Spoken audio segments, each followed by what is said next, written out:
Brian. And I'm Stephanie. There are lots of different options for how you can report what someone else has said or written. I bet you've heard of them. When you want to get up close and personal, not just with what someone said, but with how they said it. Repeat their exact words using direct quotation. Precisely. It zooms way in and looks like this. According to Andira, adaptive responses are actions that respond to information from the environment in an appropriate and successful manner. Notice how the direct quotation isn't standing out on its own. Profs typically prefer to see direct quotation embedded within your sentences.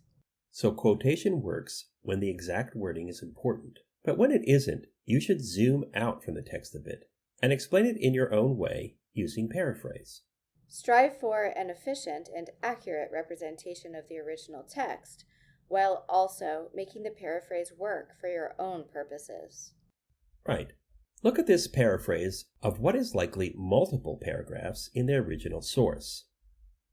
Homeless youth report trying to protect their safety using a number of strategies: moving regularly, altering their appearance to look tougher or more menacing, carrying weapons to defend themselves, etc. Paraphrase is probably the most common way we share what others have said. Well, actually, I think high-level summary is pretty common too.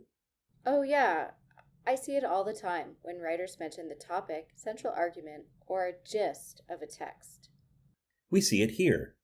These reported strategies are adaptive responses to the realities of homelessness. Yeah, we know that Cannon's text is about adaptive responses, though not much more. That's high-level summary. It's zoomed way out. Writers can use high-level summary to create high-density citation as they show conversation threads in scholarship. Let's see what that looks like. On the one hand, homeless youth are described as hapless victims, and on the other hand, they are positioned as strategic culture jammers. So you use summary when you want to point to a source of a subject area or a major line of argument. Yes, and paraphrase is helpful when you want to point to something more specific that someone has said.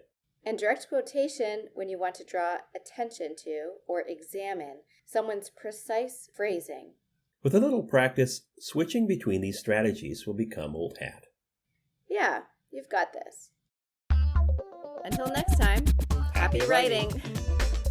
You've got this.